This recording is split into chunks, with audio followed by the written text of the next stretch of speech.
Subscribe करें हमारे YouTube channel साधना gold को और पाएं वीडियो सबसे पहले। और हाँ, बेल आइकन दबाना ना भूलें। एक बात याद रखना मेरी माँ, सबसे बलवान होता है समय। पुरुष बली नहीं होते है, समय होत बलवान। भीलन गोपी लूट लई, वही अर्जुन वही बाण। सबसे बलवान कौन है मेरी माँ? जोर से, क्या? समय। जरूरी नहीं है कि जो समय आज आपका है वही समय कल भी आपका हो। क्या आवश्यक है? मैया जी, भैया, क्या ये जरूरी है कि जैसा आज आपका समय है ऐसा कल भी हो? इसलिए कहता हूं, समय का दुरुपयोग ना कीजिए। समय किसी का एक सा नहीं रहा। समय सदा किसी का एक सा नहीं रहा। समय सबका बदला है। जो कल राजा थे वो आज रंक हो गए, और जो कल रंक थे वो आज राजा हो गए। जो अमीर थे वह आज गरीब हो गए, जो गरीब थे वह आज अमीर हो गए। ऐसा आपकी नजर में कितने केस होंगे? मेरी नजर में बहुत लोग हैं जो पहले कुछ और थे, जिनका पहले डंका बजता था।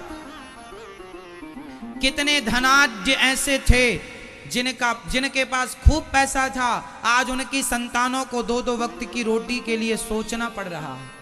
और ऐसे कितने लोग थे जो एक टाइम खा के सोया करते थे, आज उनके घर में राजसी भोग बन रहे हैं 56 प्रकार के। समय सबका बदला है। चाहे हरिश्चंद्र का समय हो, समय तो भगवान राम का भी बदला है। हर दिन वो वनवास के थोड़ी रहे, राजा भी तो बने राम जी। समय रावण का भी बदला है। रावण की आंखों के सामने 1 लाख पूत 1.25 लाख नाती मर गए। जिन बच्चों का बड़ा घमंड था रावण को, वो घमंड आंखों के सामने टूट गया। समय रावण का भी बदला है।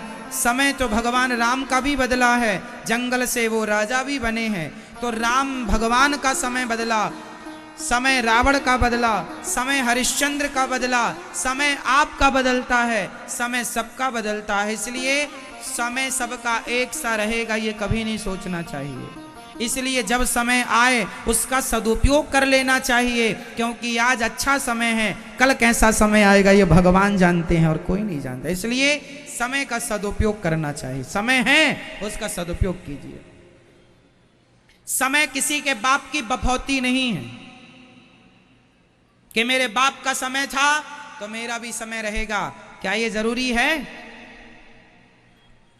बोलो मेरी मां। इसलिए समय किसी के बाप की बफौती, समय तो समय है, समय समय पर होता है, समय समय की बात। राम जन्म का दिन बड़ा और कृष्ण जन्म की रात, समय समय पर होता है, समय समय की बात। समय है। एक समय वो था जब आप 8 रोटियां खा लेते थे। एक समय वो था जब आप 5 किलोमीटर तक कंटिन्यू दौड़ते थे फिर भी थकते नहीं थे। एक समय वो था जो आप दिन भर काम करते थे, थकते नहीं थे। आज एक समय ये है 4 सीढ़ियां चढ़ लो तो आपको सांस भरने लग जाती है। वो भी आपका समय था और ये भी। बोलो हाँ। समय है। समय ने आपको जवान बनाया, समय ने आपको बूढ़ा बनाया, समय ने आपको बीमार बनाया, समय ने आपको स्वस्थ बनाया। क्यों? ये समय तो है। एक समय था कि आप लोगों के बाल काले थे। एक समय यह है कि आपकी मूछें भी सफेद हो गई हैं। किसने किया? आपकी मूछें सफेद किसने कर दी? दादाजी, आपकी मूछें सफेद किसने की? पड़ोसी ने? हाँ, किसने की? समय ने।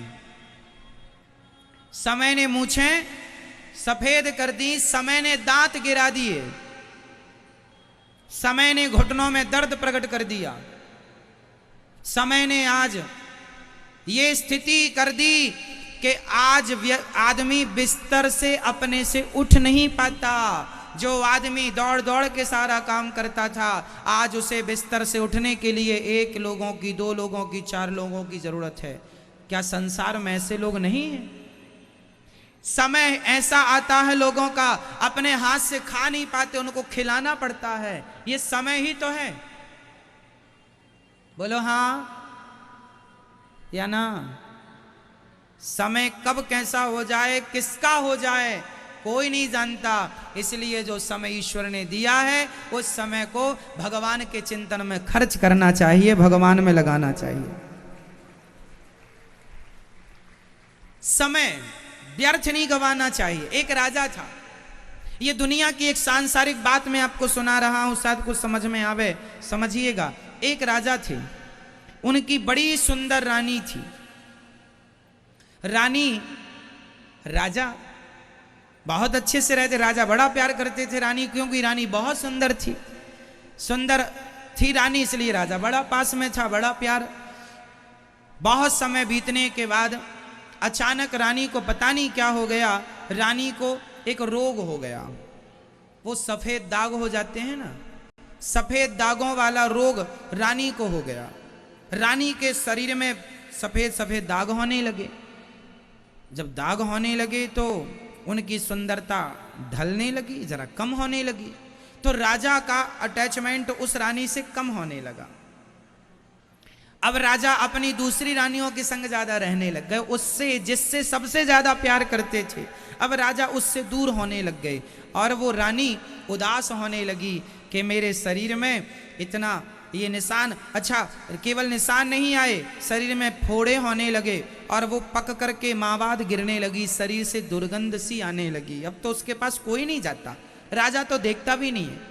अब रानी को बड़ी गिलानी हुई कि राजा मेरी तरफ देखते भी नहीं और मेरा शरीर व्यर्थ हो गया। अब एक काम करती हूं, मैं आत्महत्या कर लेती हूं। तो रानी आत्महत्या करने चली, अपना राजमहल छोड़कर, अपना राजद्वार। अब तो उसकी तरफ कोई देखता नहीं था, कहाँ जा रही है, कोई फर्क नहीं पड़ता किसी को, क्योंकि वो पहले सुंदर थी, अब तो सुंदर नहीं है। चल पड़ी, महलों से निकल पड़ी और जंगल में जाकर के वो आत्महत्या, एक बड़ा सा कुंड था, उसमें कूद कर मरना ही चाहती थी कि वहां पर एक संत जी बैठे थे।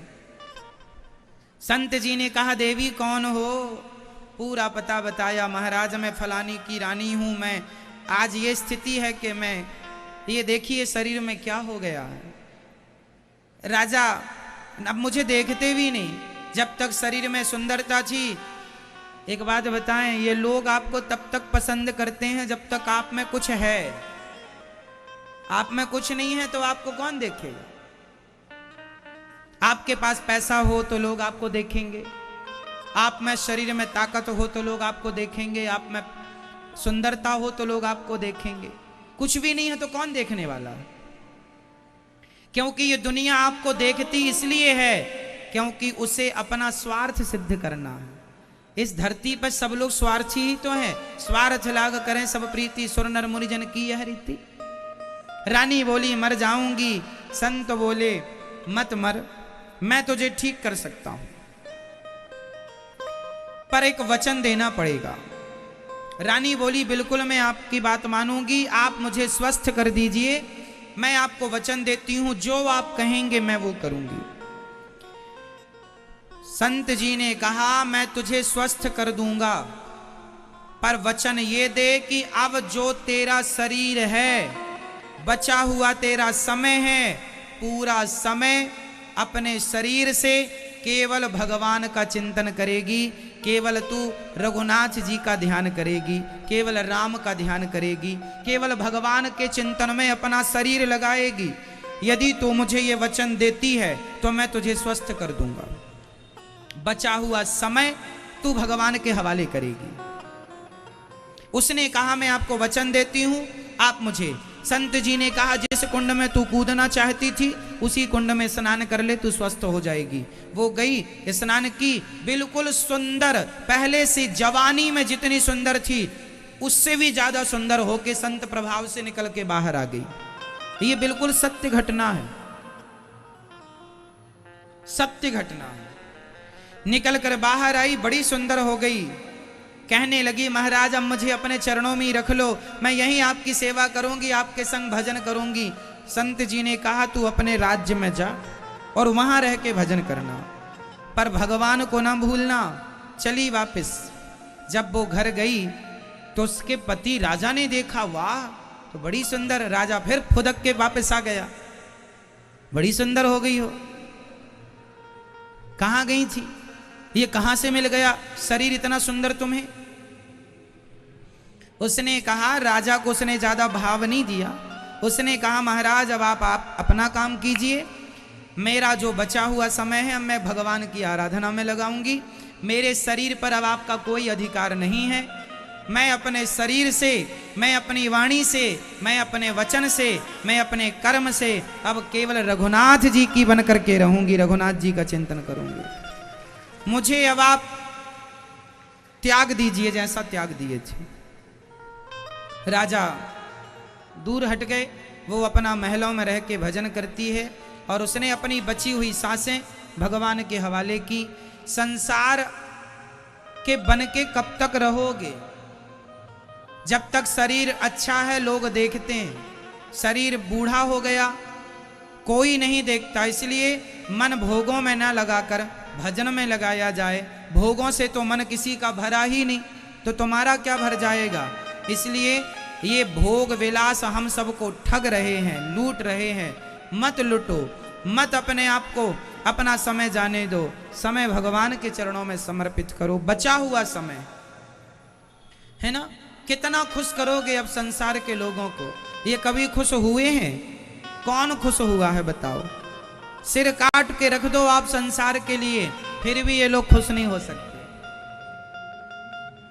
पत्नी पति को कितना भी खुश करे, पति पत्नी को कितना भी खुश करे, पर फिर भी कोई ना कोई कमी रह ही जाती है किसी ना किसी से। और वो कमी आदमी सारी जिंदगी गिनाता है, तुम में ये कमी है, तुम में ये कमी है। बाप अपने बेटों को कितना भी धन दे दे उनको खुश करने के लिए, फिर भी आजकल के कुछ बच्चे यही कहते हैं हमारे बाप ने हमें दिया ही क्या है। माँ अपना पेट फाड़वाती है बच्चों के लिए, माँ कितना दर्द सहती है बच्चों के लिए, पर वही बच्चे बड़े होकर कहते हैं तुमने क्या किया हमारे लिए। तो आप सिर काट के रख दीजिए साहब, ये दुनिया बड़ी स्वार्थी है। चाहे कोई हो, सब स्वार्थी ही है, बेटा हो बेटी हो, है ना। इसलिए दुनिया को खुश करने चलेंगे तो आपको करोड़ जन्म लेने पड़ेंगे, फिर भी दुनिया खुश नहीं होगी। और गोविंद खुश हो गए तो फिर किसी और को खुश करने की जरूरत नहीं है। मीरा ने भगवान को खुश कर लिया, उसने किसी की परवाह नहीं की। नरसिंह जी ने भगवान को खुश कर लिया, उन्होंने किसी की परवाह ना की। आप और हम भी समझें अब इन बातों को, संसार के चक्कर में ना पड़ो। ये संसार कभी किसी का नहीं हुआ, मेरी मां तुम्हारा नहीं हो सकता।